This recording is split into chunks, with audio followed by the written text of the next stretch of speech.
Bom dia, alunos do segundo ano. Tudo bem com vocês? Aqui é o professor Carlos. Bem-vindo de volta às aulas online, tá? E esse primeiro momento da nossa aula, eu vou fazer uma breve revisão, tá?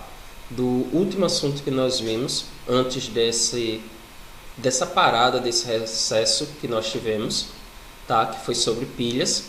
Fazer um resuminho sobre pilhas que eu expliquei para vocês. E aí eu vou fazer a correção das atividades de pilhas, tá?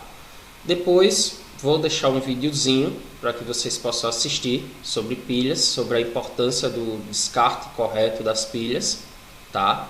E aí a gente vai iniciar o nosso assunto da aula de hoje, né, de conteúdo, que vai ser sobre eletrólise.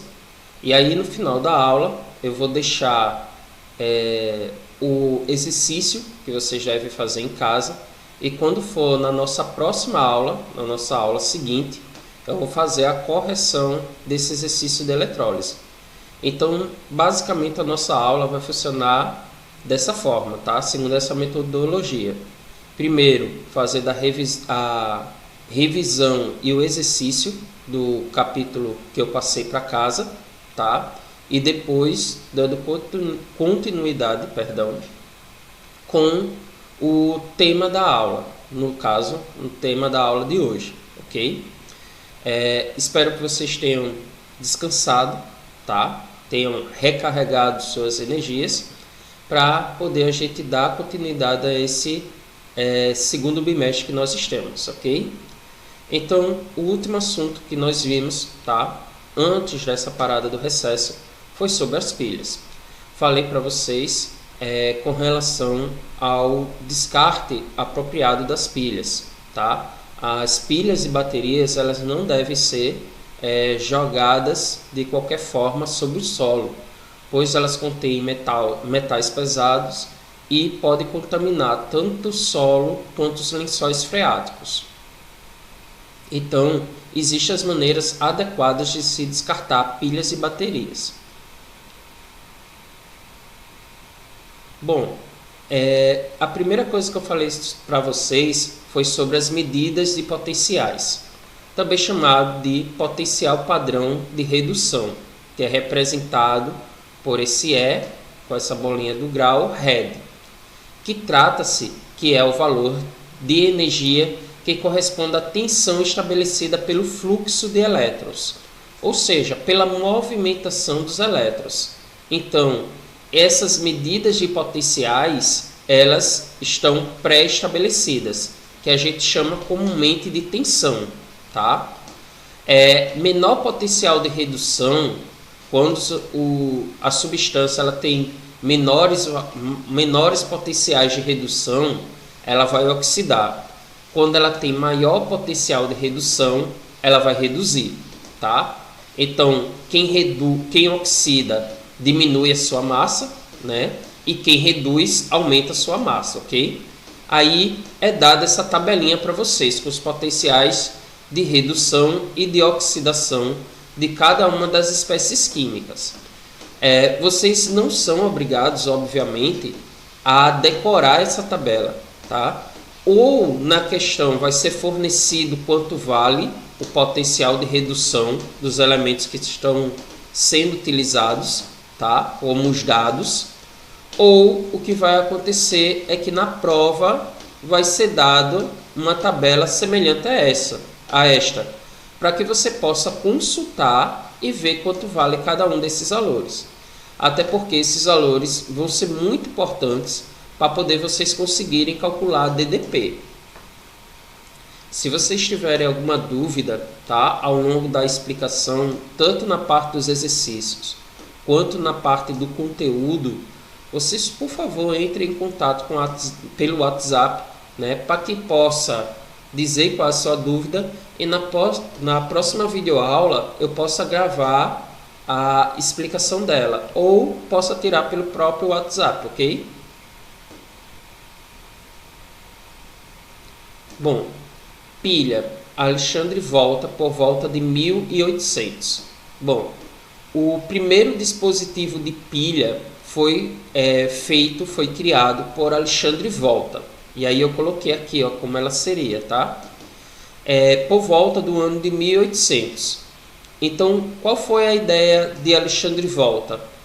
Pegar e colocar o polo positivo, tem o polo negativo, e aí ele tem o zinco, né, material zinco, um velcro, funcionava basicamente como se fosse um isolante, e o cobre. E ele ia colocando uma após outra as camadas desses três componentes, formando uma pilha. É por isso a ideia de pilha, né, o nome pilha, veio justamente da organização desses três materiais para poder produzir a chamada eletricidade. Foi o primeiro mecanismo, né, de produção de eletricidade de forma química, né? Bom, a pilha de Daniel, tá? Daniel, ele confeccionou uma pilha de uma forma um pouco diferente, né? Vocês estão vendo aqui, ó, a ponte salina, a pilha acesa e os eletrodos de zinco e de cobre. O eletrodo de zinco metálico ele chamou de ânodo, que é o polo negativo da pilha. É onde ocorre a oxidação. Você pode ver que no caso aqui do zinco, tá? Ele está sendo corroído. Sua massa ela diminui, ele sofre oxidação, tá? Os elétrons eles saem do eletrodo de zinco em direção, ó, ao eletrodo de cobre, tá? Essa ponte salina ela funciona para neutralizar essa reação, tá? Aqui você tem uma solução de sulfato de zinco, né? E aqui, ó, você está vendo que está ocorrendo uma deposição de zinco 2+. Por que esse zinco 2+ está aparecendo aqui na minha solução? Justamente pelo fato da corrosão do eletrodo de zinco. Então, a corrosão do eletrodo de zinco faz com que se produza esse zinco 2+ aqui em solução. Os elétrons eles estão passando em direção ao eletrodo de cobre, e aí o que acontece é que justamente devido a esses elétrons percorrendo aqui, ó, esse fio condutor, faz com que essa lâmpada que está aqui, ela fique acesa, enquanto há esse fluxo de elétrons. Já desse outro lado aqui, nós temos o cobre metálico, que seria chamado de cátodo, é o cátodo, né? O polo positivo da pilha, que é onde ocorre a redução. Se vocês observarem aqui, ó, o eletrodo de cobre, vocês estão vendo que ele está havendo, ó, um aumento da sua massa, tá? Eu tenho uma solução aqui de sulfato de cobre, tá? E o cobre ele vai em direção a esse eletrodo, tá? E aqui nós temos algumas informações. Primeiro, a meia célula do cobre, que é esse lado de cá, tá? Como já havia falado, o cátodo, que é o polo positivo da pilha, é onde ocorre a redução, tá? Há esse aumento aqui de massa, tá? É o eletrodo positivo, tá? É o lado positivo, é onde se recebe os elétrons. Então, ó, vocês podem visualizar que é nesse eletrodo de cobre os elétrons estão chegando, tá? Aqui nós temos a equação, tá, de balanceamento. Então eu tenho cobre 2+, mais 2 elétrons, produzindo cobre 0. É justamente esse cobre 0 que está se depositando aqui, ó, no meu eletrodo de cobre. Ele tem maior potencial de redução, tá? Tá vendo aqui, ó? E ele tem o valor como potencial de redução de mais 0,34, tá? É por isso, por esse fato dele ter um maior potencial de redução, que os elétrons migram para ele. Já no eletrodo de zinco, que seria a meia célula do zinco, é o ânodo da minha pilha, é o polo negativo da minha pilha. É onde ocorre a oxidação, vocês podem visualizar aqui, ó, é onde está sendo corroído, né? É o eletrodo negativo, é quem cede os elétrons, e aí eu tenho zinco 0, né? Tenho zinco sólido, tá? liberando elétrons, né? Aqui, ó, 2E, os elétrons estão sendo liberados em direção ao eletrodo de cobre e produz aqui na minha solução, ó, justamente o zinco 2+, que vai possuir menor potencial de redução, vale menos 0,76. Então, essas são as principais informações com relação à pilha de Daniell. O assunto de pilha e de eletrólise, ele é muito importante para o vestibular, né? Seja ele o Enem, seja um outro vestibular que vocês pretendam fazer, tá? E geralmente, estou dizendo geralmente, quando eles não cobram pilha, eles vão cobrar eletrólise. Por quê? Porque tanto na pilha quanto na eletrólise, vocês vão ter um lado que vai ser o positivo, vai ter um lado negativo, vai ter o cátodo, vai ter o ânodo, vai ter quem sofre redução, quem sofre oxidação. Só que a questão é que a pilha, ela é um processo espontâneo, tá? Ela ocorre de forma espontânea. A eletrólise, já adiantando, ela é um processo não espontâneo. Então, enquanto a pilha ela produz a eletricidade, tá? A eletrólise ela vai consumir eletricidade. Você vai precisar de uma bateria para poder gerar a energia necessária para que a reação ocorra, tá? Então, é muito importante que vocês estudem, foquem muito bem nesses dois assuntos, tá? Eles são muito importantes, não só nesse quanto nos demais, obviamente, mas de uma atenção especial a esses assuntos, porque geralmente cai, tá? Eu estou fazendo essa revisão antes da gente ir para as questões, justamente para que vocês relembrem, né, de todo o conteúdo, para poder ficar mais claro quando a gente vai resolver as questões, beleza? Bom, equação global da pilha. Então, se você tem duas semi-reações, né, que nem eu havia mostrado para vocês anteriormente, aqui, ó, eu tenho a do cobre e eu tenho a do zinco. Então, o que acaba acontecendo é que você vai ter uma equação global, né? Essa equação global vai ser o quê? A união daquelas duas semi-reações que vocês tinham. A reação que ocorria no cátodo e a reação que ocorria no ânodo. Então, como os processos de oxidação e redução ocorrem por meio de conjuntos de duas semi-reações, que nem eu falei, né? A reação que ocorre no cátodo e a reação que ocorre no ânodo, lembre-se sempre que é necessário que as reações sejam ajustadas para que a quantidade de elétrons cedidas na oxidação seja igual à recebida na redução. Então, pode acontecer, né, de a reação ela não estar balanceada. Você tem uma reação que produz somente um elétron e na outra reação você está liberando, está consumindo 2 elétrons, né? E aí a necessidade de você multiplicar uma das equações a fim de balancear, tá? Então, a equação global ela vai ser a soma das duas semi-reações que ocorrem no cátodo e no ânodo, né? Exemplo, aqui, ó, nós tínhamos a reação que ocorria no zinco, eu tinha zinco 0, zinco metálico, né, produzindo zinco 2+, mas liberando 2 elétrons.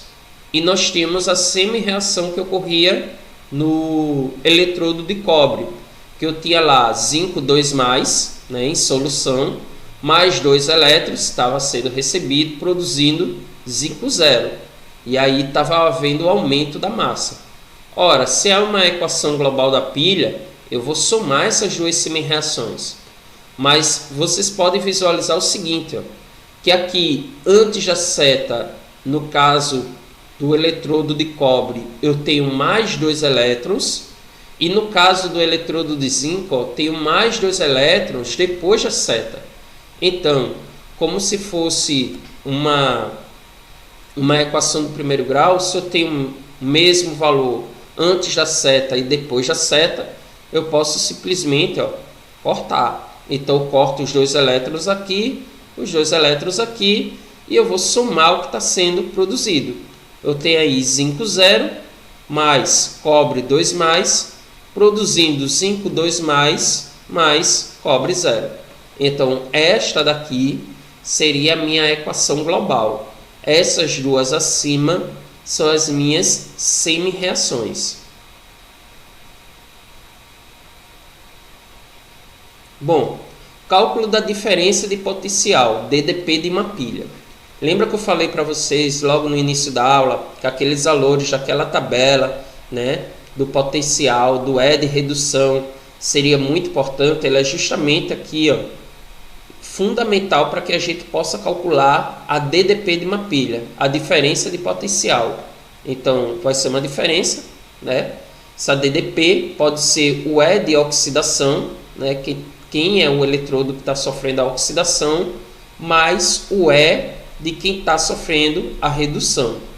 Ou vocês podem fazer de uma maneira simples, né? Eu particularmente prefiro dessa maneira, né? Pega o E de redução maior, o que tem maior valor, né? E eu vou subtrair do que tem um menor valor. Só tomem cuidado porque, como vocês viram na tabela, né, sempre tem um que tem um valor negativo. E aí vocês têm que fazer o joguinho de sinais, né? Então, preste atenção quanto a isso, para não acabarem se confundindo e trocando o valor do sinal. Porque se vocês trocarem o sinal, o valor vai dar, obviamente, diferente. Então, estejam muito atentos a isso. Bom, coloquei aqui um exemplo para vocês. Considere a pilha de Daniel, né, aquela pilha que eu coloquei lá a imagem para vocês, né, na qual se intercala no fio condutor um voltímetro. Então é colocado aí um voltímetro. Voltímetro ele serve justamente para calcular o valor da voltagem que está sendo produzida. Aí eu tenho a semi-reação aqui, ó, zinco 0 produzindo zinco 2+, tem um E de redução de menos 0,76, né? E eu tenho aqui, ó, o cobre 2+, né, produzindo aqui cobre 0. E o E de redução dele vale mais 0,34 volts. Então, ele quer que você calcule justamente a DDP da pilha, né? Eu prefiro utilizar a segunda expressão. Se você quiser usar a primeira, o trabalho que você tem na primeira é justamente identificar, né, quem sofre a oxidação e quem sofre a redução, tá? Então, pegando aqui a segunda parte, que eu acho mais fácil, né? DDP da pilha, diferença de potencial, vai ser igual ao E de redução maior, quem possui maior valor, nesse caso aqui, ó, cobre, né? Menos o E de redução do menor, que nesse caso vai ser o do zinco, né? Possui menor valor. DDP da pilha vai ser 0,34 menos, ó, observe que o valor do 0,76, que é do zinco, do eletrodo de zinco, ele é negativo. E aí, ó, vocês têm que colocar esse valor entre parênteses, porque aí vocês têm que fazer o jogo de sinais, né? Logo, a DDP da pilha vai ser igual mais 0,34 mais, menos com menos dá mais, 0,76. E aí, é fazer uma soma simples, né? DDP da pilha vai ser igual 6 mais 4, 10, sobe 1, né? 7 mais 1, 8, 9, 10 e 1, 11, fica 1, sobe 1, e 1 mais 0, 1, vírgula abaixo de vírgula. Então, o valor da DDP da pilha fica sendo de 1,10 volts. Bom, previsão de espontaneidade da reação. Então, como é que eu posso dizer se a reação ela vai poder ocorrer, né? Ela vai ocorrer ou ela não vai ocorrer? Bom, para isso, eu olho a DDP da pilha, né? Se a DDP for um valor maior que 0, a reação ela vai ser espontânea, tá? A reação ocorre espontaneamente, logo a pilha ela entra em funcionamento. Se a DDP for um valor menor que 0, a reação é não espontânea.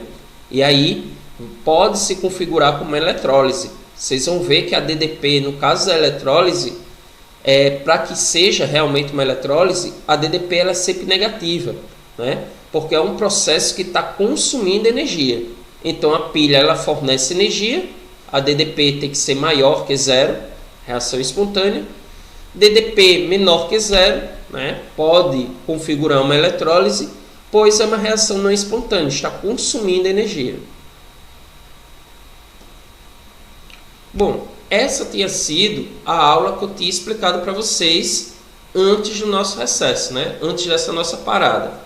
E aí eu tinha deixado um exercício para vocês, que era justamente praticando das páginas 409 e 410 do livro de vocês, desse assunto que ele é da frente A, né? E aí, essa é a nossa primeira etapa da nossa aula. Fiz uma revisão do conteúdo, né, para poder vocês relembrarem, pois é sempre bom estar relembrando, porque aí a gente assimila melhor o conteúdo, né? E a partir de agora nós vamos ter um aumento, né, de resolução dessas questões. Então vou explicar as respostas dessas questões, tá? Que obviamente vocês fizeram e me mandaram as fotos, né? Depois dessa resolução de questões, né, eu vou deixar um tempozinho para um pequeno vídeo para vocês, tá? E aí eu vou começar a explicar o assunto da nossa aula de hoje, que é a eletrólise. Já dei uma pincelada, já falei alguma coisa para vocês, mas aí nós vamos mais a fundo no assunto, ok?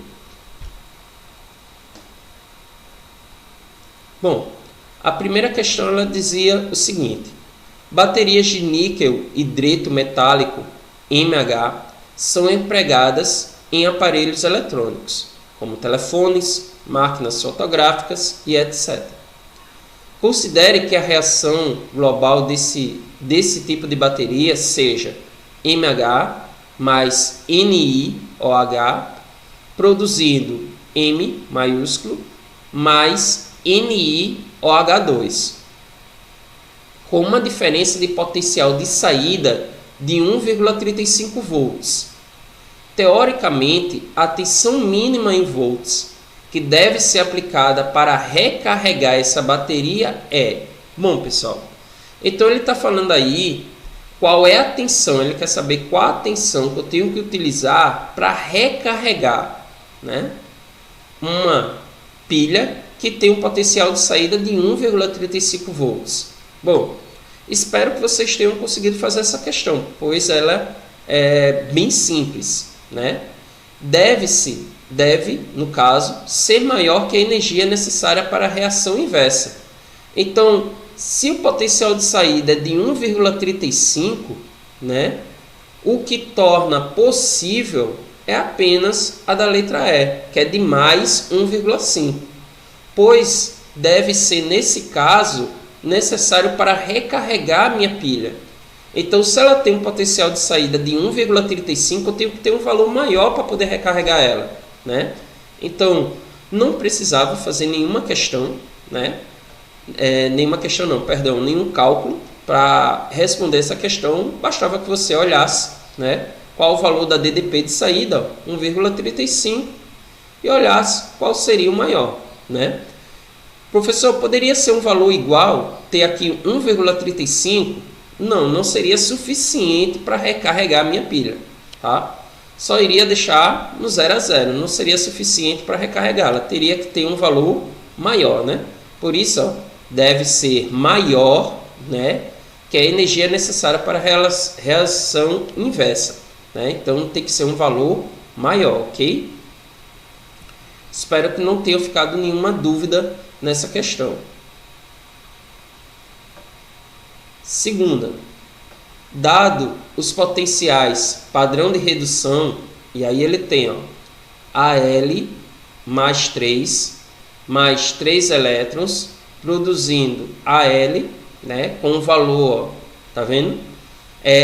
Quando a questão ela não dá a tabela dos valores, ela fornece, seja na parte de dados da questão, seja aqui no próprio enunciado da questão, ó. Então ele está dizendo aqui quanto vale, menos 1,66 volts.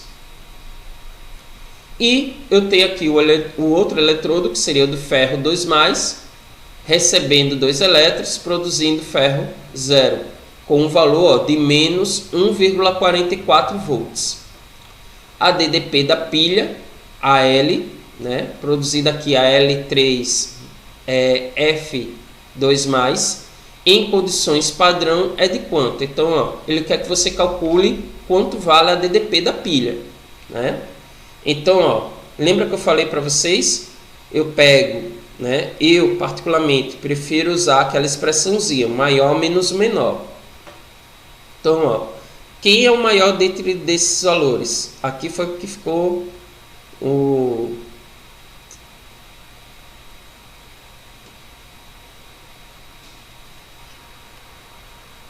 É porque aqui na hora de escrever acabou ficando 1, é 0, tá? Perdão. Perdoe aqui o erro de digitação, só estava verificando. Bom, a DDP da pilha nesse caso vai ser menos 0,44, né? O valor maior. Professor, por que o 0,44 é maior do que 1,66? Porque esses valores são negativos, né? Então, obviamente, o 0,44 ele está mais próximo do zero, né? Logo, como ele está à direita, né, ele vai ser um valor maior, tá? Então, coloco ele na frente, menos 0,44, menos o menor. E aí, ó, nesse caso, o menor, 1,66. Logo, a DDP vai ser igual menos 0,44, menos com menos jamais, 1,66. A DDP vai ser igual a mais 1,22, que dá como resposta a letra C. Né? Questão fácil também, né? É por isso que eu prefiro usar aquela expressão, porque eu não preciso ter que identificar dentro dos valores quem está sofrendo a oxidação e quem está sofrendo a redução, né? Basta que eu pegue os valores do maior menos o menor. Terceira questão. FUVEST. Ferro zincado é ferro que contém pequena quantidade de zinco metálico, a partir dos potenciais padrão de redução. Listados a seguir, explique os seguintes fatos observados no cotidiano. Então ele tem aqui, ó, redução, tá? Que nem eu havia falado para vocês. Ele sempre vai dar esses valores ou vai fornecer a tabela. Nesse caso, ó, tem ferro 2+, mais 2 elétrons, produzindo ferro, tem um valor, ó, de menos 0,440. Eu tenho aqui zinco 2+, mais 2 elétrons, produzindo zinco, né, zinco 0 nesse caso, menos 0,763. E eu tenho aqui alumínio 3+, mais 3 elétrons, produzindo a L, 0, com valor de menos 663. Perdão. Aí ele pergunta na letra A: rebites de ferro em esquadrilhas de alumínio causam corrosão do alumínio. Então ele está falando o seguinte, ó, rebites, que são como se fossem parafusos, como se fossem pregos, tá? Em esquadrilhas de alumínio, então em janelas de alumínio, causa corrosão do alumínio. Ele quer que você explique por quê, né? Então, como o alumínio ele tem um menor potencial de redução, se você olhar dentre os valores, ó, o alumínio é o que possui menor, né? Ele oxida espontaneamente quando em contato com o ferro. Então, como ele tem um potencial menor, ele acaba se oxidando primeiro do que o ferro, né? E ele coloca na letra B, ele pergunta na letra B: pregos de ferro zincado são resistentes à ferrugem?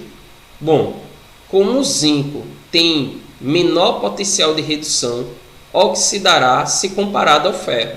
Então, ó, quando você coloca uma camada de zinco sobre o prego de ferro, o zinco ele vai se oxidar primeiro, protegendo o ferro. Então, aquela camada que está sendo corroída primeiro é a camada de zinco, né? E o ferro ele está permanecendo intacto, então ele está protegendo, ok? Lembre, se ficar alguma dúvida, se não tiver esclarecido, né, vocês podem entrar em contato comigo e fazer as devidas perguntas, ok? Quarta questão. Panelas de alumínio são muito utilizadas no cozimento de alimentos. Os potenciais de redução, EI, né? Nesse caso ele está colocando como EI, indica ser possível a reação deste metal com a água. A não ocorrência dessa reação é atribuída à presença de uma camada aderente e protetora de óxido de alumínio, formada na reação do metal com o oxigênio do ar. E aí ele vai colocar os dados. Eu coloco aqui, ó, semi-reações, alumínio 3+, mais 3 elétrons, produzido alumínio 0, possui um valor do E de redução valendo menos 1,66, e ele coloca aqui, ó, 2H2O, água, mais 2 elétrons, produzindo H2, gasoso, mais 2OH-, e possui um E de redução de menos 0,83. Aí ele coloca, letra A, escreva a equação balanceada que representa a formação da camada protetora. Então, na letra A, ele só quer que você monte a reação, né? No caso, eu tenho o alumínio, que é que está produzindo aí a camada protetora, né?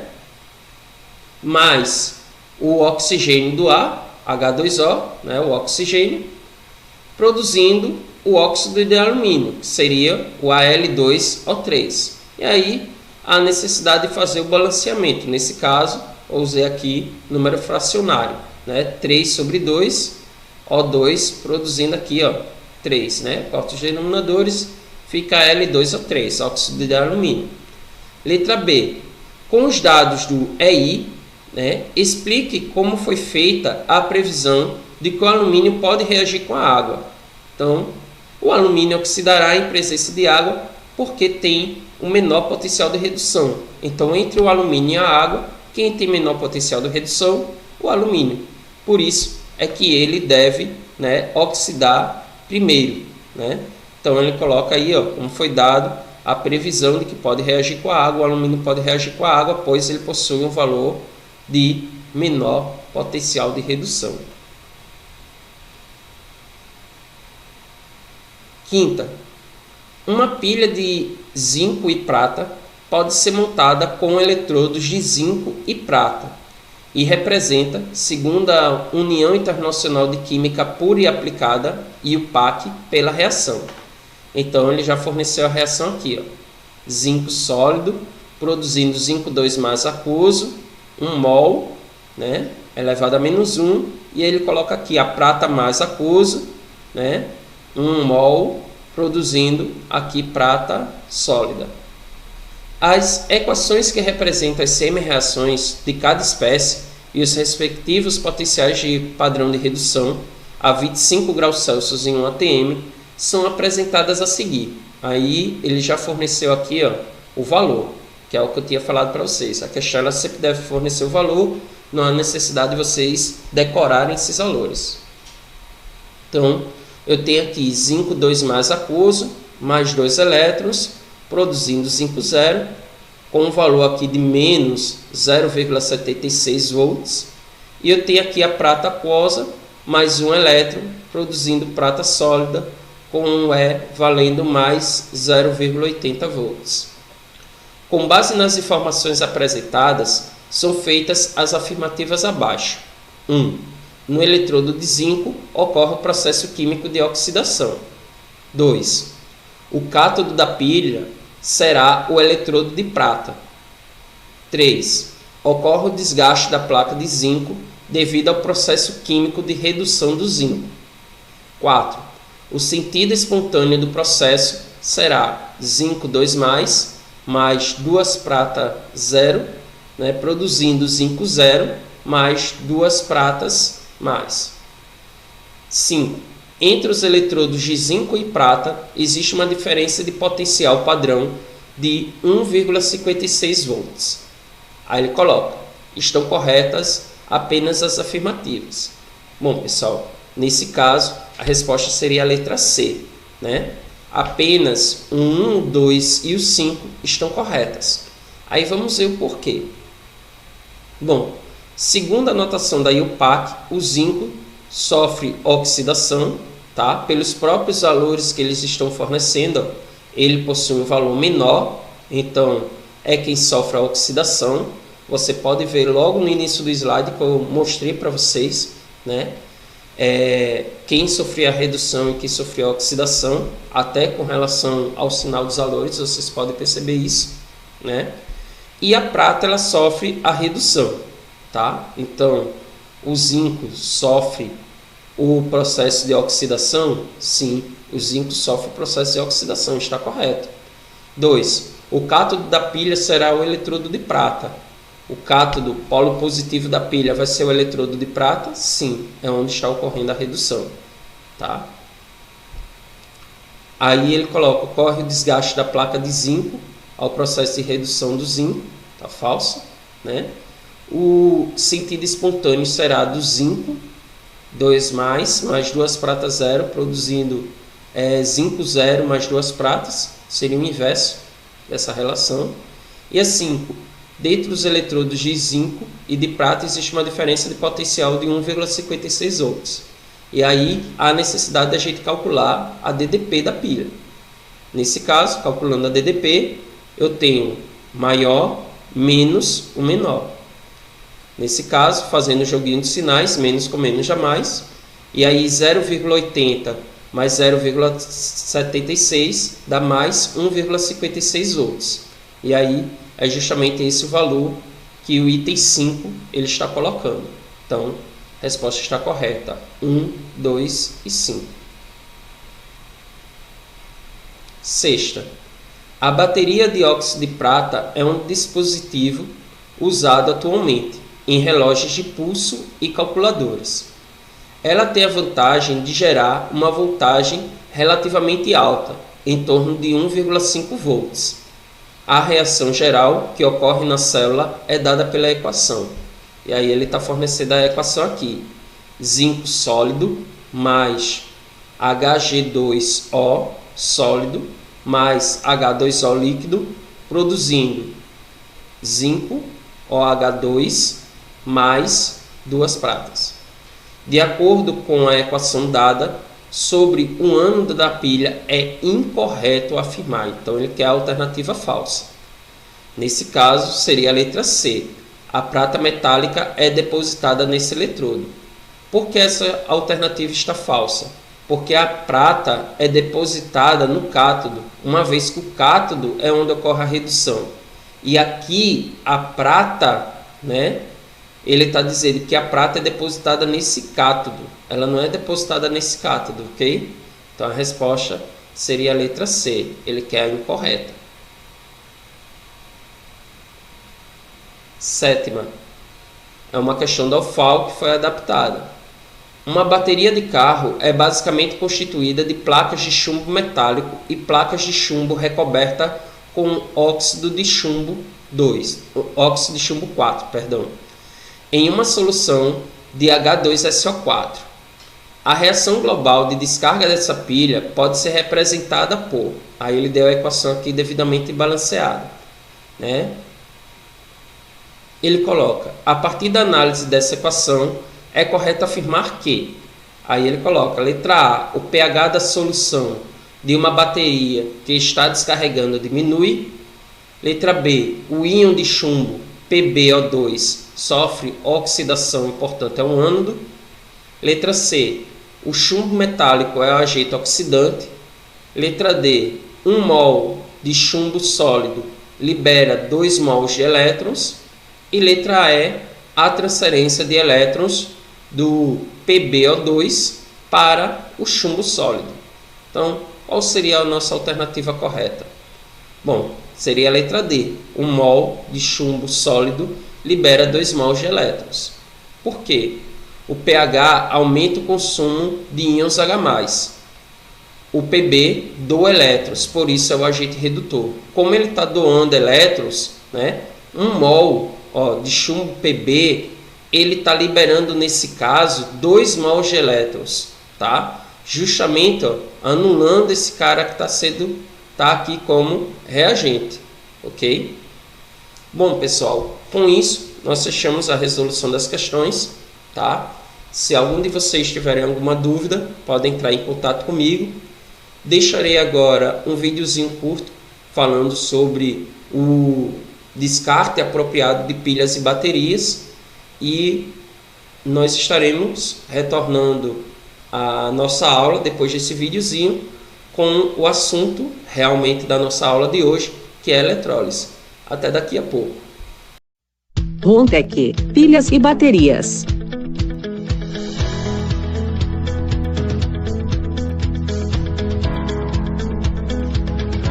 Olá! Hoje eu quero falar com você sobre como descartar pilhas e baterias, preservando o meio ambiente. É uma atitude inteligente cuidar do lugar onde moramos. Ajude a preservar o meio ambiente, descartando pilhas e baterias adequadamente. No Brasil, o descarte de pilhas e baterias é regulamentado pela Resolução número 401 do Conselho Nacional do Meio Ambiente, CONAMA. É proibido o lançamento a céu aberto de pilhas e baterias de quaisquer tipos em áreas urbanas. Também é proibido o lançamento de pilhas e baterias em áreas rurais ou em aterros não licenciados. Jogar baterias velhas no lixo, sem o devido cuidado, pode provocar curto-circuito e incêndios. Pilhas e baterias jogadas no lixo podem acabar na água das represas e envenenar a água que bebemos. Também podem acabar nos oceanos, envenenando os peixes que comemos. As empresas que vendem pilhas e baterias devem disponibilizar o recolhimento adequado e providenciar a reciclagem desses materiais. As empresas que vendem pilhas e baterias devem promover campanhas de educação ambiental para ajudar a preservar o meio ambiente. Para maiores informações sobre pilhas e baterias, visite nosso site www.spa-eletronica.com.br ou entre em contato com um de nossos colaboradores. Bom, pessoal, espero que tenham gostado do vídeo, ok? Vamos agora aprofundar os nossos conhecimentos nessa parte de eletrólise. Bom, a eletrólise representa o processo não espontâneo, como eu já falei para vocês, é o processo que ele vai consumir energia, tá? Que converte a energia elétrica em energia química, ou seja, é um processo que necessita de eletricidade. Os processos de eletrólise ocorrem em cubas eletrolíticas ou células galvânicas. Então, como eu já havia falado, né, eletrólise é um processo não espontâneo, ele não ocorre, né, a não ser que seja fornecida energia elétrica para ele. É um processo que vai necessitar da energia elétrica para produzir energia química, ocorrer a reação química. É um processo que necessita de eletricidade, sem eletricidade ele não vai ocorrer, tá? E ele ocorre nas chamadas cubas eletrolíticas, ou pode aparecer também como células galvânicas. Então, se na questão que vocês estiverem trabalhando, ele falar lá a reação que ocorre nesta cuba eletrolítica, ele está falando de eletrólise, ou em uma célula galvânica, também está falando sobre o assunto de eletrólise, ok? Estejam atentos a essas colocações. Bom, pessoal, há dois tipos de eletrólise, tá? Pode ter a eletrólise que ocorre com material fundido, tá? Ou seja, ele no seu estado líquido, ou pode ter a eletrólise que ocorre com material ele sendo dissolvido em água, tá? Então, a eletrólise ígnea é a eletrólise do material fundido, que eu falei para vocês, não vai necessitar de água, pois ele vai estar no seu estado líquido, tá? Chamada eletrólise ígnea. E a eletrólise aquosa é a eletrólise do material dissolvido, soluto dissolvido em água.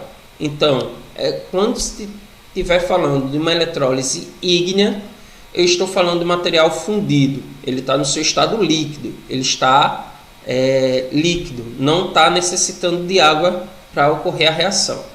Já quando eu estiver falando sobre a eletrólise aquosa, há necessidade da água, pois esse material ele vai estar sólido e ele tem que ser dissolvido na água.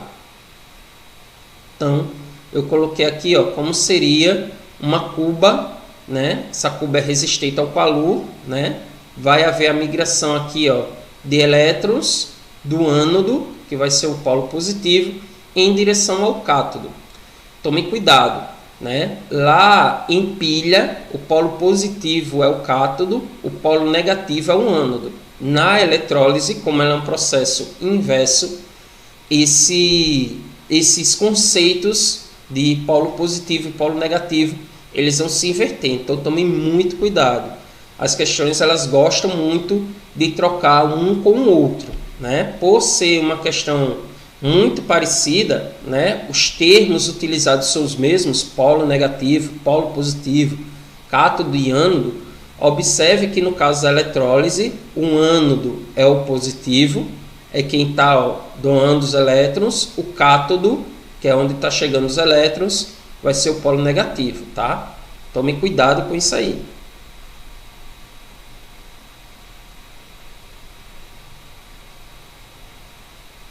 Bom, pessoal, vai ter um outro videozinho para vocês, tá? Que vai falar justamente sobre a bauxita, tá? A produção do alumínio. E logo nós estaremos de volta, ok? Hoje a gente está no interior de São Paulo, na cidade de Alumínio, para mostrar como é feito o papel higiênico gigante. Ai, bora ver.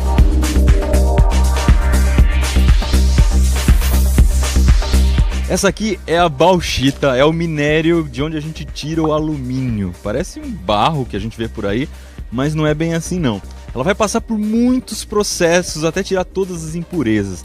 Aqui chegam entre 8 e 9 mil toneladas de bauxita por dia. Cada 6 quilos de bauxita vai dar 1 quilo de alumínio. Elas chegam de trem, vêm de Minas Gerais e de Goiás. E vocês devem imaginar que não é nada fácil descarregar isso aqui. Então não são pessoas que ficam aqui em cima com uma pazinha tirando bauxita, não. Olha só. Esse aqui é um virador de vagão. Ele está descarregando simplesmente 50 toneladas de bauxita de uma vez só. Aqui no moinho é a primeira etapa para a gente ter alumínio. Lá dentro, o minério recebe uma solução de água e soda cáustica e é macerado com barras e bolas de aço. No final, a gente tem uma pasta. E se você ficou curioso para saber como são as barras, é isso aqui. As bolas têm o tamanho de uma bola de tênis. E olha só a delicadeza, aquela bola vai gastando e fica desse tamanico. A massa que vai sair lá do moinho que a Mari mostrou vai passar por um processo químico extremamente complicado agora, perigoso, difícil de fazer, que chama processo Bayer. Tudo isso que você está vendo aqui atrás, esses tubos, fazem parte do processo Bayer, que é o seguinte: a bauxita é isso aqui, é uma mistura de muita coisa diferente e a gente só quer uma coisa dela, a gente quer óxido de alumínio, que está aqui. E para isso a gente vai usar muita soda cáustica. Então a massa de bauxita que saiu do moinho vem para cá, ela vai ser cozinhada junto com soda cáustica a 150 graus Celsius e aí a soda cáustica vai reagir com óxido de alumínio. E o óxido de alumínio passa a ficar dissolvido num líquido. Então o alumínio está ali no líquido. Ele passa por um processo de decantação. Ou seja, aquele líquido com toda a mistureba, toda a impureza que ele está, a impureza vai descendo. As coisas mais pesadas vão ficando para o fundo. Então a gente consegue descartar tudo isso que desceu. E depois passa por um filtro também para limpar as partículas menorzinhas que estão de contrabando querendo ir junto com óxido de alumínio. E no final de todo esse processo a gente vai ter, sabe o que? Hidróxido de alumínio. Não é ainda o óxido de alumínio que a gente quer, ainda tem muita água aqui. Então isso aqui vai ter que ser calcinado, vai ter que ser queimado para tirar a água. E depois de queimar, finalmente, a gente tem a alumina, o óxido de alumínio, esse pozinho branco que a gente precisava tirar da bauxita. Bora então tirar esse oxigênio do alumínio. Isso é feito aqui na sala fornos. Vamos entender como funciona, você vai entender por que gasta tanta energia elétrica para fazer alumínio. É o seguinte, a alumina, o óxido de alumínio entra aqui, ele é misturado com um líquido, com um eletrólito para poder passar corrente elétrica por ele. Mas funciona mais ou menos como se fosse o líquido que a gente tem na nossa bateria do carro. Aqui tem um polo positivo, o anodo, ele é feito de carbono. E aqui embaixo a gente tem o cátodo, que é o polo negativo. Na hora em que a gente coloca a energia elétrica nisso aqui, o oxigênio vai para o anodo e ele vai se juntar com o carbono, vai virar gás carbônico. E o alumínio puro vai se juntar aqui no anodo. E é assim que a gente consegue separar os dois. para isso vai uma quantidade absurda de energia. Para você ter uma ideia, eles operam aqui com 4 volts e 134 mil amperes. O chuveiro da sua casa tem mais ou menos uns 35 amperes, para você ter uma ideia. Um detalhezinho que eu já ia esquecendo de falar, tudo isso acontece a 960 graus Celsius. Isso quer dizer que aquele alumínio que se acumulou lá embaixo está líquido. Esse aqui é o forno que eu acabei de explicar lá fora. A fábrica tem 1040 fornos iguais a esse. A energia entra por essa barra, não é por um fiozinho não, essa barra imensa vai ser distribuída por essas barras menores até chegar no anodo, que é o polo positivo. A gente não consegue ver daqui porque ele está lá dentro, mas ele é formado por coque e piche. Eu falei grafite, mas não. Essas duas substâncias são muito ricas em carbono. A solução eletrolítica que está com o óxido de alumínio está lá dentro, está super quente, a gente não vai conseguir ver também, mas dá para ter uma ideia por esse fogo saindo. E o alumínio em si está lá embaixo. O gás carbônico é tirado por essa mangueira aqui do lado. O alumínio é tirado do forno uma vez por dia. Eles tiram mais ou menos 900 quilos de alumínio de cada forno, de cada cuba. E ele vai sendo guardado nesse cadinho pequenininho aqui, que é capaz de levar simplesmente mais de 5 toneladas de alumínio para fundição. Esses fornos estão ligados em série. É como se a gente tivesse uma pilha atrás da outra. A energia de um vai passando para o outro. Mas a corrente elétrica é tão alta, mas tão absurda, que o campo magnético que é formado aqui, vocês não têm noção. Se a gente chegar com a câmera um pouquinho mais perto, a câmera começa a ficar maluca, a perder o foco, a dar zoom sozinha. Então, para mostrar esse campo magnético, eu peguei um clipe, coloquei na minha mão e gravei com o celular. Você consegue ver que o clipe vai levantando sozinho conforme eu vou andando aqui entre os fornos. Mas Iberê, olha que cilindro gigante de ar comprimido, que legal. Pra que serve? Para as pessoas respirarem? Vai estudar a tabela periódica, rapaz. E essa sala maravilhosa é a fundição. Aqui o alumínio chega líquido e vai direto para esses fornos, que chegam a mais ou menos 950 graus Celsius, e recebe alguns materiais, tipo ferro, manganês, silício. O que ele vai receber vai depender para que ele vai ser usado depois. Dos fornos ele vai direto para ser moldado. E agora uma curiosidade, esse alumínio que a gente está mostrando aqui do começo ao fim, eles chamam de alumínio primário, porque é um alumínio que eles tiraram direto da bauxita. Mas aqui nessa fábrica, eles também reciclam alumínio. Ó, esse caldeirão aqui. A produção de alumínio reciclado aqui corresponde a mais ou menos 30%. A partir do forno, o alumínio começa a ter formato. Os dois principais formatos que eles fabricam aqui são esses: o lingote e o tarugo. É um cilindro imenso de alumínio. A gente infelizmente não vai conseguir ver o alumínio líquido se transformando nessas coisas. O lingote e o tarugo são usados para fazer tudo que você possa imaginar de alumínio, desde panela de pressão até bicicleta. Como nessa fábrica que eles não produzem nem panela de pressão, nem bicicleta, a gente resolveu continuar o vídeo seguindo um produto que é o mais próximo que você vai ter em casa, que é o papel alumínio. Aqui se fabrica papel alumínio, a gente vai ver. Só que o papel alumínio não vem nem do tarugo e nem do lingote, ele vem de uma coisa que se chama rolo caster. E esse aqui é o rolo caster, ele tem mais ou menos 9 toneladas e 8 milímetros de espessura. Eu tô meio longe assim porque ele ainda tá pegando fogo, porque ele acabou de ser feito. Vamos lá ver. Para fazer o rolo caster, o alumínio sai daquele forno que a gente já viu e vai descendo por gravidade aqui. Ele vai passar por um tratamento de argônio para tirar algumas impurezas, depois por um filtro, e aí ele acaba numa bacia onde ele vai ser injetado entre esses dois rolos. Esses cilindros têm duas funções. A primeira, que é meio óbvia, é de amassar o alumínio para ele ficar na forma correta. A segunda é de esfriar o alumínio que estava líquido. Então por dentro deles passa água que fica refrigerando o tempo inteiro. Mesmo assim, essa chapa de alumínio que está saindo daqui está em 600 graus Celsius. Essa máquina é capaz de trabalhar por 12 dias sem parar. Esse negocinho se mexendo que você está vendo em cima do cilindro é um spray de água com grafite. Ele serve como antiaderente. Se você não passar isso, corre o risco da chapa grudar uma na outra na hora de enrolar. O rolo caster vem aqui para essa área que se chama laminação. Claro que você não vai enrolar o seu frango com papel alumínio de aproximadamente 1 centímetro de espessura, né?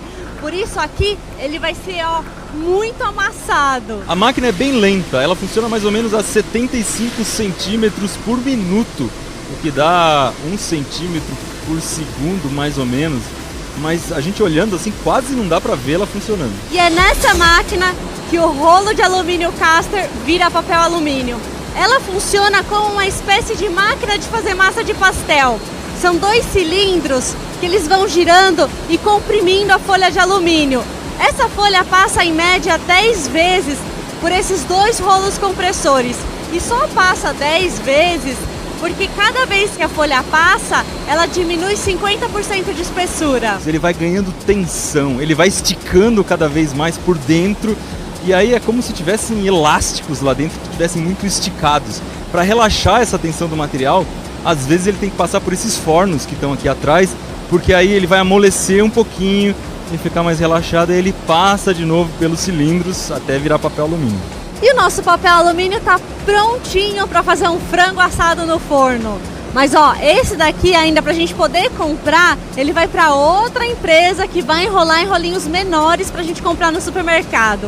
Acho que vale um joinha esse vídeo, né? E eu tô deixando aqui na descrição o link para os outros vídeos da série Bora Ver.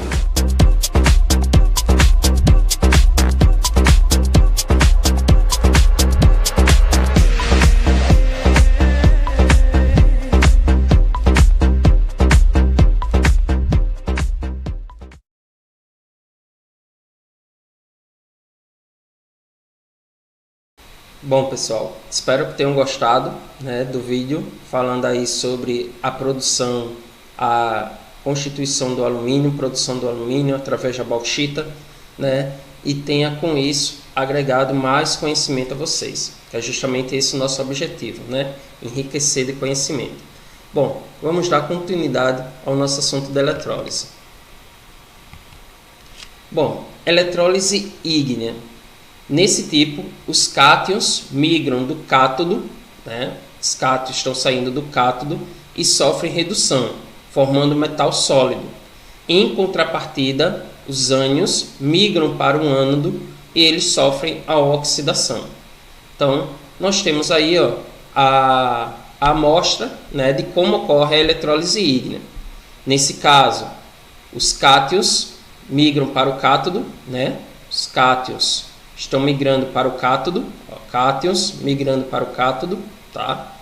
Cátions carga positiva, ânions carga negativa, né? Estão migrando aqui para o cátodo e sofrem redução, formando metal sólido. Então aqui ó, vai ser formado metal sólido. Em contrapartida, os ânions migram para o ânodo, ó, os ânions estão indo para o ânodo e aqui eles vão sofrer a oxidação. Um ânodo polo positivo, cátodo polo negativo. Então, eu tenho aqui as semi-reações. Tenho sólido mais um elétron, produzindo sólido zero, com E igual a menos 2,71 volts. Eu tenho aqui o cloro, né, produzindo meio cloro gasoso, mais um elétron, com E de redução, valendo menos 1,36 volts. Para nós fazermos a nossa equação global, devemos fazer a soma, né, dessas duas semi-reações. E observe que eu tenho um elétron aqui antes da seta, ó, e eu tenho um elétron depois da seta. É a mesma questão que nós tínhamos quando estávamos vendo sobre as pilhas, né, de ter que fazer a simplificação. Nesse caso, nós vamos simplificar os elétrons, ou seja, cortá-los, né? Posso cortar aqui ó, um elétron, com este outro um elétron.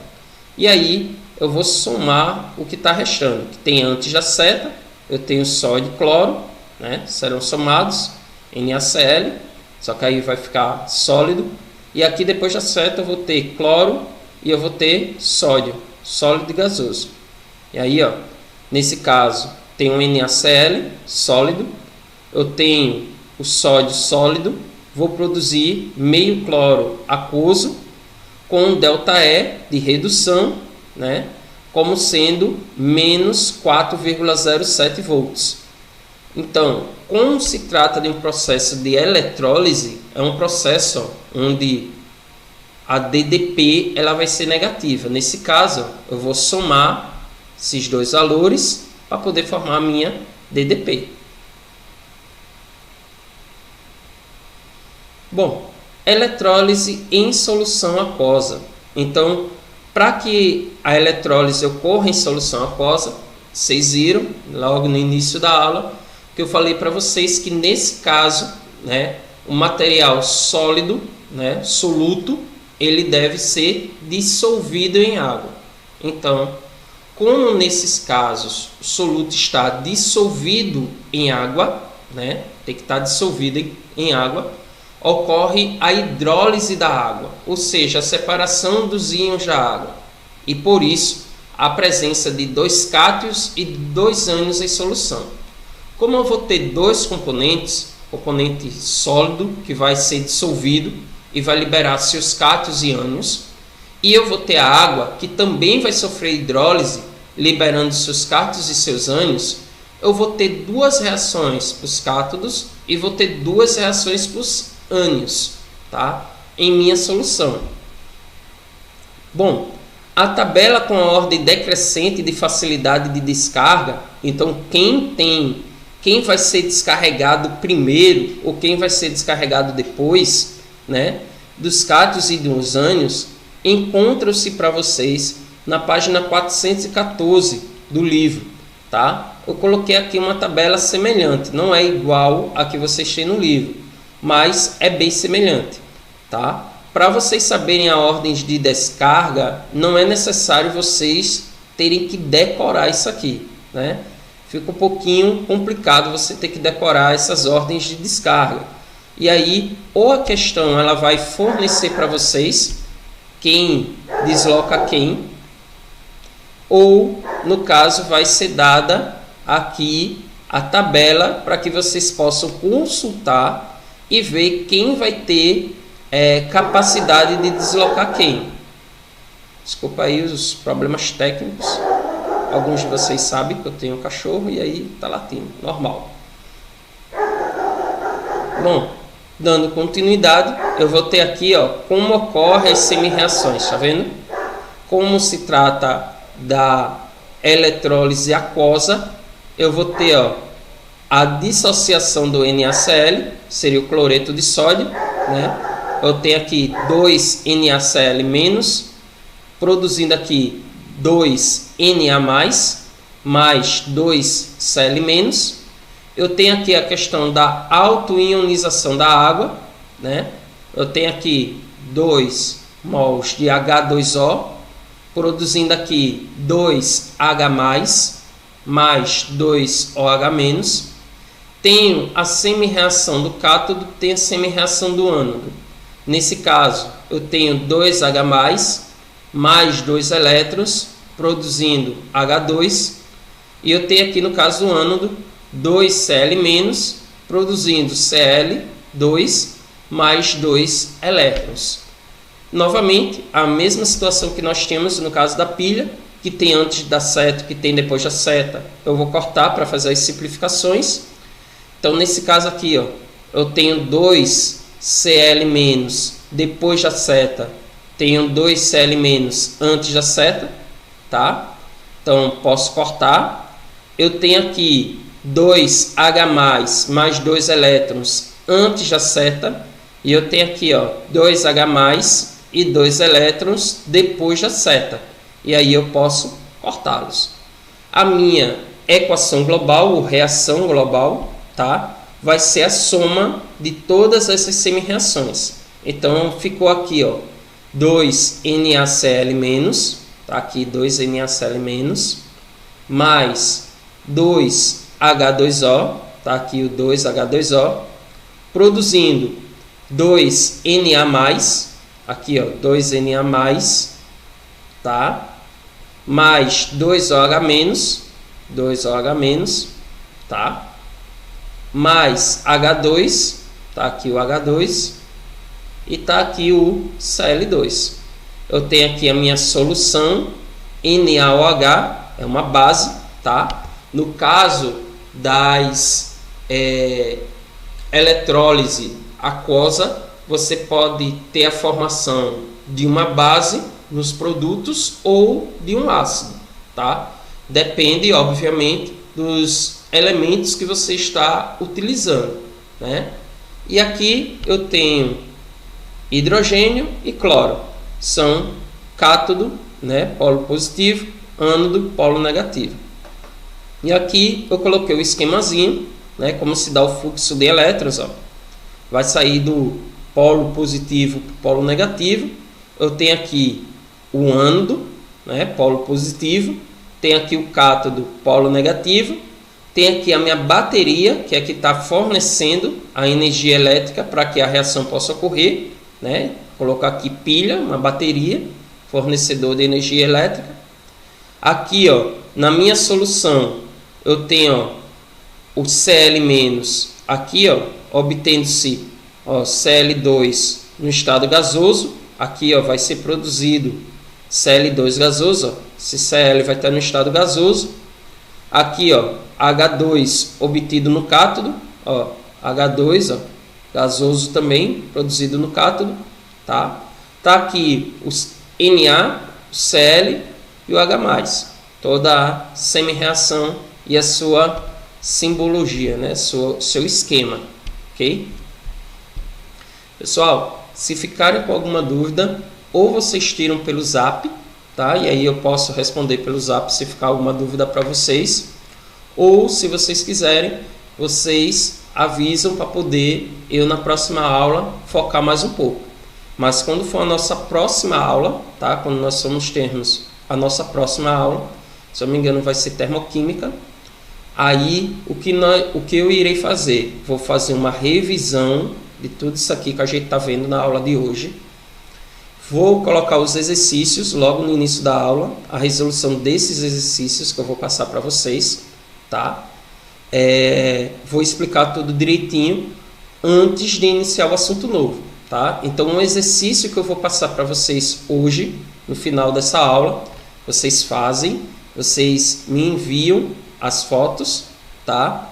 Eu vou dar uma olhada de quem está enviando e quem não está. Lembre que no primeiro bimestre isso valeu como pontuação.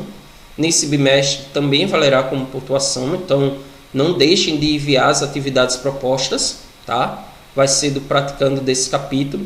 Vou enviar no final da aula para vocês, né? Vou deixar o slidezinho mostrando qual é a página, tudo direitinho. Quando for na próxima aula, tá? Que a gente vai ser nos nossos horários normais de aula. Então, a gente tem aula dia de quarta, dia de sexta. Então, quando for quarta-feira da semana que vem, vocês terão até terça-feira para me enviar, tá, as fotos da atividade que eu vou passar para vocês hoje, tá? Quando for na quarta-feira da próxima semana, o início da nossa aula vai ser como da aula de hoje, explicando as questões, fazendo um resumo do assunto, né? Antes de iniciar o assunto novo, tá ok? Então não deixem de praticar não. O que é importante nessa parte aqui de eletrólise aquosa? Quando a eletrólise é aquosa, há a presença de íons de cargas opostas, não descarregados nos eletrodos. Esses íons em solução unem-se, formando substâncias moleculares, ácidos ou iônicas bases, que foi o que eu falei para vocês, ó.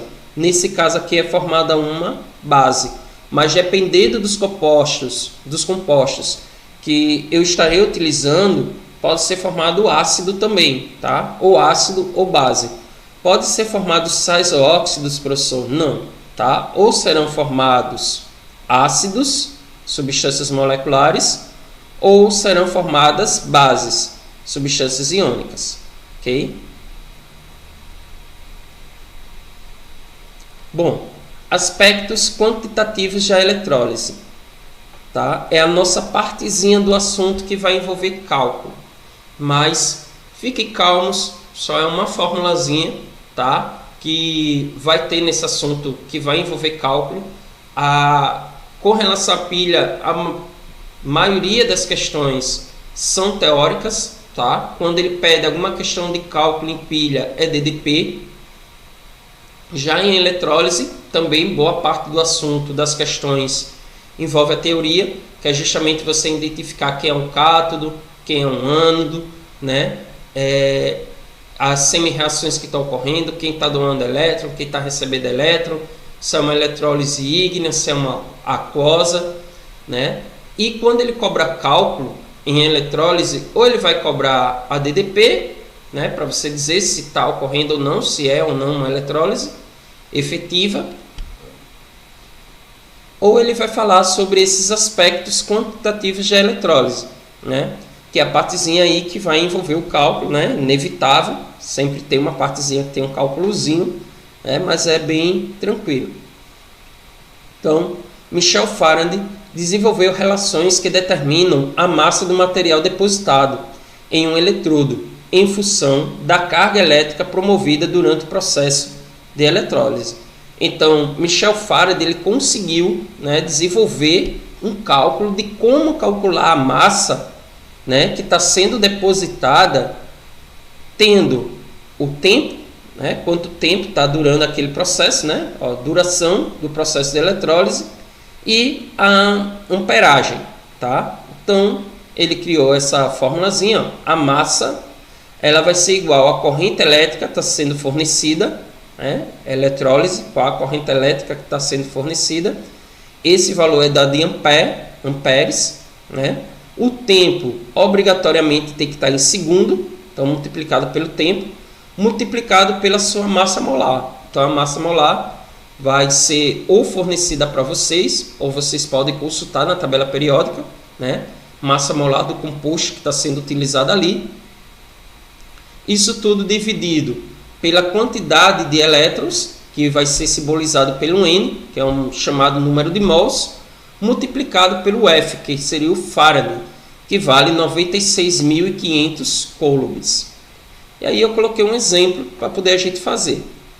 Calcule a massa de cobre metálico depositado por uma corrente elétrica de I igual a 1,93 A, então a amperes, ele já está fornecendo a corrente elétrica, que atravessa uma solução de sulfato de cobre 2, já está mostrando qual é o elemento que eu estou utilizando, né, para poder fazer os cálculos da massa e do número de mols, e ele coloca aqui durante o tempo de 10 minutos. Aí eu vou ter que converter de minutos para segundos, né? Nesse caso vai dar 600 segundos. O Faraday, né, um valor fixo, né, vale 96.500 coulombs. Aí vamos lá, a massa é o que ele quer descobrir, corrente elétrica, como eu já falei para vocês, 1,93 A, tempo de 10 minutos, cada minuto equivale a 60 segundos, então 10 vezes 60, 600 segundos, e a massa molar do cobre, né, dado na tabela periódica, 63,5 gramas por mol elevado a menos 1. E aí nós temos a nossa expressão, né, e vamos substituir os valores, bem simples. Então, corrente elétrica 1,93 vezes o tempo, que é de 600, vezes a massa molar, que nesse caso vale 63,5. O número de mols, ele fala aqui que é o cobre 2+, então são 2, né? Vezes o Faraday, que vale 96.500 coulombs. Fazendo as devidas multiplicações e divisões, vocês encontram como valor 0,381 gramas. Tá? Bom, pessoal, o assunto ele é esse, tá? O que eu vou fazer agora é algumas questões, né, para fixar melhor o aprendizado de vocês, tá? Eu coloquei alguns vídeos para enriquecer o conhecimento de vocês. Aqui é como se apresenta esse assunto em questões. Então, em questões, como é que a gente trabalha isso, né? Eu avisei para vocês que no final da aula eu vou deixar o exercício para casa, para que vocês possam exercitar. Quando for na nossa próxima aula, logo no início da aula, eu vou estar aí fazendo a correção desse exercício junto com vocês, tá? Vou dar justamente esse intervalo de tempo de hoje, sexta-feira, até a terça-feira, para que vocês façam o exercício com calma, né? Possam exercitar. Quando for na nossa próxima aula, logo no início da aula, eu já retorno esse assunto fazendo um apanhado, de um resumo, tá, de tudo isso que nós vimos. Não vou fazer novamente essas questões, vou fazer justamente a resolução das questões propostas para casa, ok? Bom, vamos ver como isso pode ser cobrado em questões. Então, primeira questão. Obtém-se sólido metálico por eletrólise do NaCl. Coloca aqui um espaço 1. Então você vai ver aqui qual vai ser a palavra que deve se encaixar.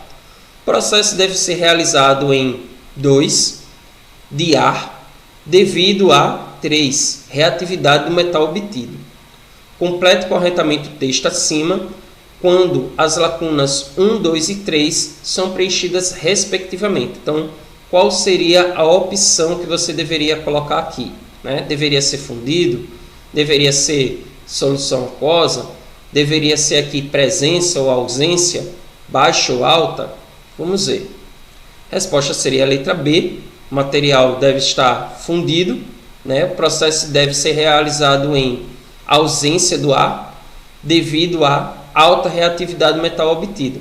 Então, a única maneira de se obter metais alcalinos, como o sódio metálico e metais alcalinos terrosos, alta reatividade, é por meio da eletrólise. Então, somente pela forma da eletrólise ígnea, eletrólise ígnea, o material ele deve estar fundido. Na eletrólise aquosa é que o material ele vai ser dissolvido em água. Então, nesse caso, ele tem que estar fundido na ausência de ar. Tá? Espero que tenham compreendido aí, questão bem facinho. Segunda, abaixo temos o esquema da eletrólise ígnea do cloreto de sódio. O mesmo esquema que tinha na apresentação do nosso slide. Aí ele coloca esquema de processo de eletrólise ígnea do cloreto de sódio, que seria o sal de cozinha. Sobre esse processo, é possível afirmar que, aí vamos lá, letra A oxidação dos ânions Na+, se dá no cátodo, polo negativo da célula. B, os cátions Na+, migram em direção ao eletrodo negativo, onde ocorre a redução. Letra C, eletrodos migram do cátodo para o ânodo. Letra D, cada íon Cl- perde 2 elétrons. Letra E, trata-se de um processo espontâneo de oxirredução. Então ele quer que você diga qual dessas aqui seria a alternativa correta. Bom, a resposta seria a letra B. Os cátions Na+, migram em direção ao eletrodo negativo. O cátodo é o eletrodo negativo, onde ocorre a redução. Então vamos lá. Por que não poderia ser a letra A? Não ocorre a oxidação dos íons Na+ no cátodo, mas sim a redução. Porque ao chegarem nesse polo negativo, os íons Na+ recebem elétrons do cátodo e se reduzem. Então não poderia ser a letra A por isto. Letra B é a nossa alternativa correta, então não tenho o que explicar, já expliquei, mostrei tudo direitinho. Letra C, elétrons migram do cátodo para o ânodo. Os elétrons migram do ânodo em direção ao cátodo. Está bem claro no esquema. Letra D, cada íon Cl- perde 2 elétrons. Cada íon Cl- perde 1 elétron. Se você olhar lá, o íon Cl, o Cl ele está na família 7A. Não é isso? Então, pois conforme a semi-reação do ânodo, a seguir, 2 íons Cl- perdem 2 elétrons, sendo 1 elétron de cada Cl-. Então, tenho que ter 2 Cls. Letra E, trata-se de um processo espontâneo. Não é um processo espontâneo. Eu tenho uma bateria aqui fornecendo energia. Então, a eletrólise é um processo não espontâneo. Bem simples de se compreender. Terceira, para a eletrólise de uma solução de H2SO4, escreva as equações que representam as transformações ocorridas no cátodo e no ânodo e a equação global. Então, ele está querendo aí que você coloque para a eletrólise de uma solução H2SO4, ácido sulfúrico, escreva as equações que representam as transformações ocorridas no cátodo e no ânodo da equação global. Então, soluto H2SO4, produzindo 2H+, mais SO4, 2-. Solvente, que nesse caso vai ser a água, tenho 2H2O, produzindo 2H+, mais 2OH-. Eu tenho aqui o cátodo, polo negativo, tenho 2H+, mais 2 elétrons produzindo H2. E aí, ó, observem a ordem de descarga, quem é que é descarregado primeiro, né? Eu forneci a tabelinha lá para vocês, falei que tem no livro de vocês também.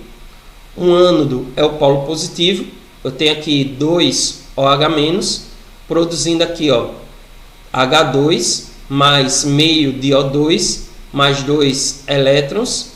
Também observe a ordem de descarga. A equação global vai ser a soma e a simplificação de cada um desses componentes. E aí eu coloquei aqui, ó, H2SO4 mais H2O, produzindo H2 mais meio de O2 mais 2H+, mais SO4, 2-. Reação simplificada, coloquei a equação aqui simplificada, ele não pediu, mas eu aproveitei o embalo e coloquei aqui a reação simplificada. Vamos fazer mais uma questão. Quarta. A ilustração a seguir ilustra a eletrólise de uma solução aquosa de cloreto de cobre 2. Então está aqui o esquema. Com relação a esse processo, classifica as afirmações dos itens a seguir como verdadeiras ou falsas. Letra A. Os íons Cu2+, movimentam-se em direção a um ânodo, polo negativo, no qual sofrem a redução. Letra B. A semi-reação que ocorre no cátodo é Cu2+, aquoso, mais 2 elétrons, produzindo Cu0. Letra C. A produção de gás cloro ocorre no cátodo, polo positivo da célula. Letra D. A semi-reação que ocorre no ânodo é 2Cl- aquoso, mais 2 elétrons, produzindo Cl2 gasoso. Então, qual seria a nossa alternativa correta? Seria a letra B, a semi-reação que ocorre no cátodo, né? Ó, Cu aquoso, tá vendo? Ele está migrando para cá, mais 2 elétrons, ó, é quem está recebendo os elétrons, produzindo Cu sólido, cobre sólido. Então, vamos identificar porque cada uma é falsa. Letra A, porque a letra A é falsa. Os íons Cu2+, são atraídos pelo cátodo, polo negativo, no qual sofre a redução. E na letra A ele está dizendo, Cu movimenta-se em direção a um ânodo. Ele vai em direção a um ânodo aqui? Não, ele vai em direção ao cátodo. A alternativa é falsa. Letra B é a nossa resposta correta. Já mostrei para vocês, né? Tem, ó, o Cu, ó, ele coloca até aqui, ó, Cu2+, tá vendo? Mais 2 elétrons para poder neutralizar, produzindo Cu0. Corretíssima a letra B. Letra C. A produção de gás cloro ocorre no cátodo. Ó, cloro está vindo aqui para o cátodo, né? Não, né? O cloro é produzido no ânodo, polo positivo. Ele vai vir para cá, ânodo, polo positivo. O cloro está aqui, ó, ele vai produzir cloro gasoso aqui, né? Então, C completamente falsa. Letra D. A semi-reação que ocorre no ânodo, então a semi-reação que ocorre aqui no ânodo é cloro, é 2 cloro menos, mais 2 elétrons. Ele está ganhando elétrons? Não, né, pessoal? Ele está cedendo. Então, ó, eu tenho aqui 2 cloros, né, produzindo Cl2 gasoso, vai produzir gás aqui, ó, estado gasoso, mais 2 elétrons. Então, ele vai liberar elétrons. Ó, os elétrons estão saindo daqui, ó, para cá. Tá bem claro, né?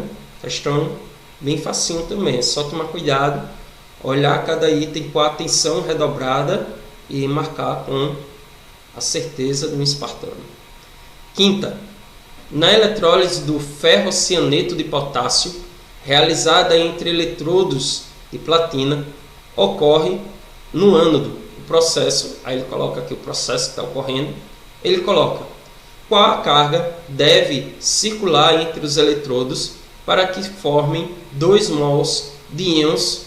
Ele coloca aqui os íons que quer que seja formado, dado um Faraday valendo 96.500 coulombs. Então, vamos utilizar, né, uma regrinha de 3 e dá para calcular tranquilamente. A resposta vai ser a letra D e vamos para os nossos cálculos. Para a formação de 2 mols de íon em questão, são necessários 2 mols de elétrons. Então, para a formação de 1, né, Para a formação de 2 eu vou precisar de 2 vezes esse valor. Se 1 mol corresponde a 96.500 coulombs, 2 mols vão ser a 193.000 coulombs. Então vai ser 2 vezes esse valor, né? Se são 2 mols, 1 mol necessita de 96.500, então 2 mols vai ser 2 vezes esse valor. Transformando isso aqui em notação científica, fica sendo 1,93 vezes 10 elevado à quinta coulomb. Resposta letra D. Bom, pessoal, nossa aula está chegando ao fim, tá? Espero que tenham gostado dessa aula, tá? Coloquei uns videozinhos para a aula não ficar tão cansativa e tal, né? Estou deixando atividade para vocês fazerem em casa, praticando, página 418 e 419, tá? Para fixar bem o conteúdo, né? Vocês têm até terça-feira, então vocês têm hoje, sexta, sábado, domingo, segunda e terça, para me enviar, tá? A foto da resolução dessas questões. Quando for na quarta-feira da próxima semana, tá? O nosso início da nossa aula vai ser justamente eu explicando a resolução dessas questões. E aí, obviamente, depois que eu explicar a questão, não tem como vocês me enviarem foto dizendo que terminaram, né? Que fizeram as questões, que aí eu já vou ter passado o gabarito e não dá.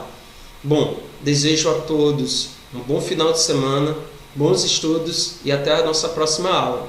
Tchau!